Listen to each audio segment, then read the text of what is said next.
Hey, it's Mike Brennan, and we're doing a special MITech TV show with Jason Raznick, who's a good friend of mine, who started Benzinga, a financial news service. Gosh, it's what, a decade ago, Jason? Yes. Yep. That's right. You know what the startup world is like, sir. Building these things up and twists and turns, a stock market, this world, Corona.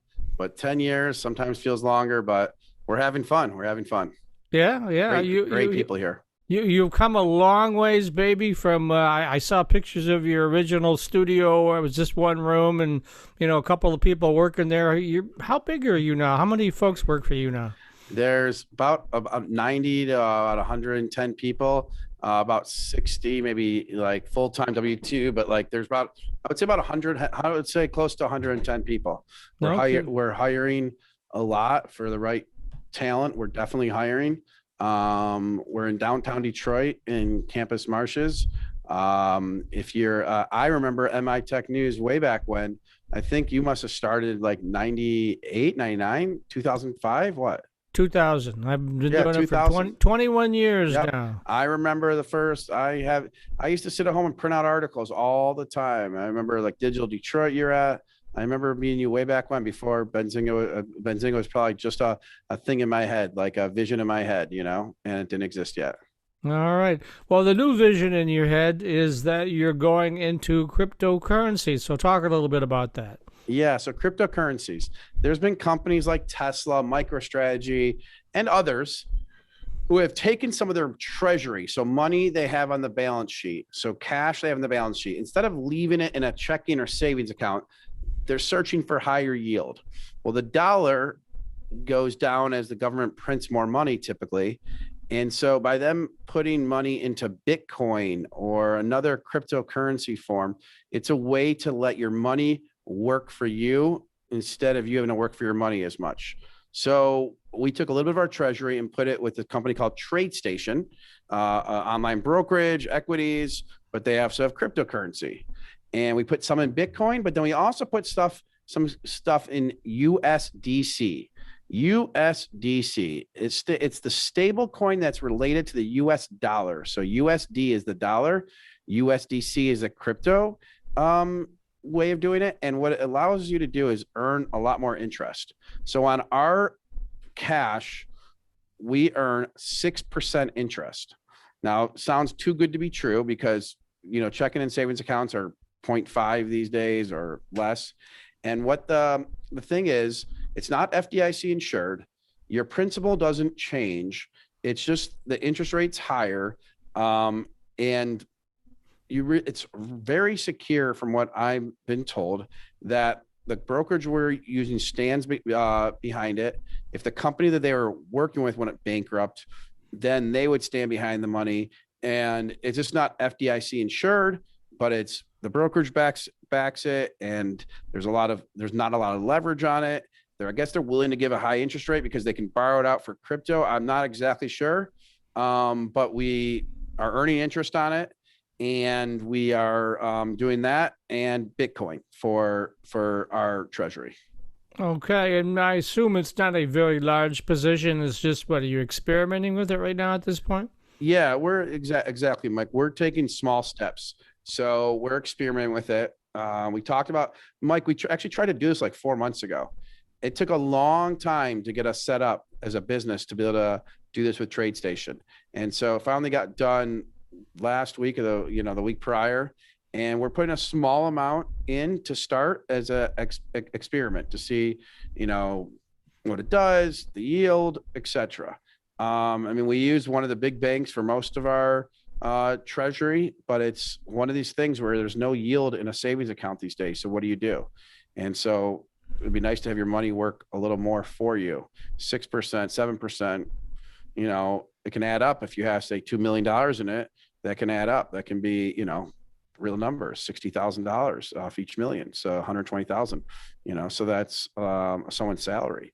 And we didn't, we put a smaller amount in, but it's something that we're looking at because there's real public companies doing this, but cryptocurrency isn't the dollar like doesn't control cryptocurrency. Bitcoin, as you see what it's done, it's gone up a lot in value. And is it going to go to 100,000? Go to, I don't know. It's not my guess, but is it, could it be more, could it be better than the dollar? I would argue to say it can be. But we did some of this USDC where the principal is not, the principal value won't change. The USDC, the principal value stays the same.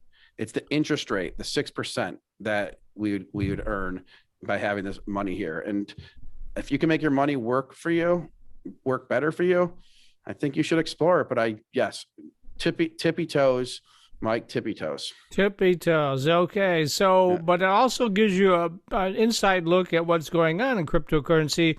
And since you cover financial news, that's a good thing, right? Yeah. I mean, so Benzinga, we covered from Dogecoin to Voyager, Coinbase, BlockFi, every crypto thing you could imagine. We are one of the first and leading a lot of this crypto content that's out there. And Dogecoin, we've never seen so much traffic on our site from Dogecoin, and we're covering it. So it lets us, we have a whole crypto news team. It's about a 10 or 8-person news team. So it does let us see what the real stuff behind it, Mike, like that. It does give us a little bit of that for sure. Where do you think the future? I know you don't have a crystal ball, but you got a pretty good idea. I mean, I hear a lot of, and I've read a lot about governments around the world beginning to take a look at this, but some of them feel really threatened because their currency is like, that's what their country is all about. Their currency is staked to their country, and if they go with crypto, they're not sure what's going to happen. Yeah, it's totally, and that's the question that everyone's asking, just what you're asking, because governments like to control this, and with crypto you can. If you think of crypto and the way, because I was a late adopter, the way to think of crypto in some respect, people will say, is like the internet. When the internet started, everything's distributed, and there's not one central orator or controller of this. This is what cryptocurrency allows. There's no central department. And if you think, and the internet has grown like wildfire, that's why people think crypto will grow like wildfire. You don't depend on a government then to say, hey, we're going to raise this, lower this. It's a hard thing to stop when it becomes so, pervasive and prevalent. It's a hard thing to stop. And that's what I think is happening here. So I do think crypto is here to stay. You can, I'm on record saying that. I think there will be some things where government somehow involved because for tax purposes, et cetera. But I think it's here to stay. But I think there's other countries that don't like it and have stopped it already. Yeah, I don't think the Chinese are big supporters of it. For in particular, certainly it's built on the blockchain, and that's really a good thing for things like contracts and various agreements, because it can't be changed once it's in the blockchain. It is, and so there's always that verification issue. And Yep. That's probably a good thing too, right? Yeah, I mean, you have records and it's all there. And then there's also things like, Ether that is backing these NFTs. So, I mean, there's definitely a thing being built on the blockchain, and having records and it being there is definitely a positive. But then you hear stories, people losing the access to their wallet, Mike. And, Benzinga, we interviewed a guy that has $200,000 in his wallet, but he can't get into it and won't be able to get into it. And like those things are kind of crazy. Yeah, I've read those stories too. I've read people losing a lot more than $200,000. So I mean, that is really the downside. You got to be very protective, right? Yeah, I mean, you got to be protective. You got to keep these things out there. I mean, you got to keep your passwords somewhere where you're going to remember they are, because there's stories like this that it's different. It's not like you can just call JP Morgan Chase. Again, it's a distributed thing. It's like your email. I mean, your internet usage. It's like you don't have someone here to like help you sometimes with your account. I mean, that's why you can use like a thing like Coinbase, BlockFi, Voyager, and I'm an investor in Voyager. But that's why people use things like that, because they take care of some of that stuff for you. So you don't have to worry about it. Crypto professionals will say, oh, I need my own wallet. I need my own this, Mm-hmm.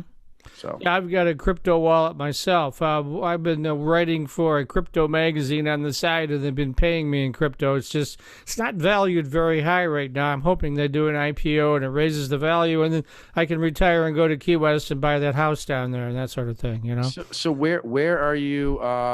Where's your wallet? Do you know where it is?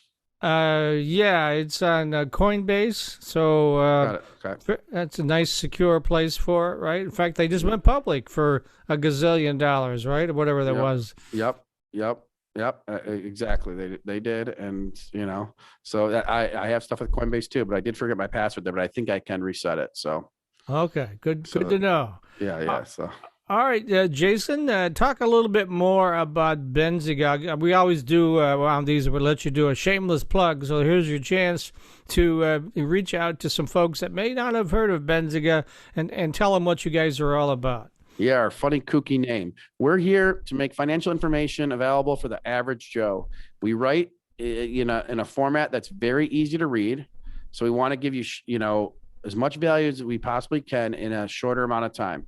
It has to do with the stock market, crypto market, bond market. So an event happens, we're going to cover it and say, here's the bullish way, the bearish way. We're the largest vendor of financial news in North America to the brokerage space. So if you use an online brokerage like Webull or Robinhood or Ameritrade or Trade Interactive Brokers, we're one of their main vendors.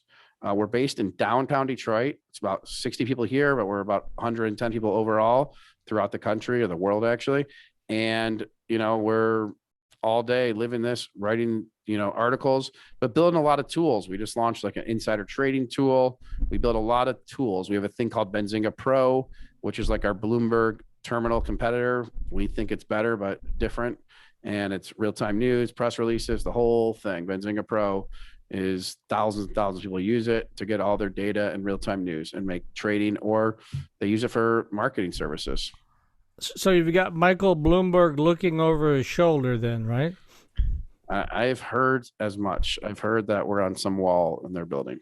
Okay. But hey, but we're Detroit, man. We're not just Benzinga. We're Detroit. Like we're here. We're Michigan. So we call it Zinger Nation. It's us versus versus the world. So it's like we do this together. We do for us to we don't necessarily believe the smartest people are in our newsroom all the time. So the crowd helps us. They give us information. We share it. I mean, it's bigger than just us writing news in our newsroom. Okay, and then you can find that at benzinga.com, right? Benzinga.com. My email is jason@benzinga.com, or my Twitter is Jason Raznick, or follow us on Twitter at Benzinga or Instagram. Thank you, Mike, for having me on to talk about our crypto investment. I appreciate it. You are a good man. If you don't follow MI Tech News, follow it now. It's the best. Additional four-year students love Lawrence Technological University's thriving campus life. But LTU has always met non-traditional students' needs too. Lawrence Tech offers over 100 degree and certificate programs that can get adult students started or back on track. And most of our classes are conveniently offered evenings at our beautiful Southfield campus or online, so you can balance your social, family, and work life even while you power up your career. Lawrence Tech, where Blue Devils dare.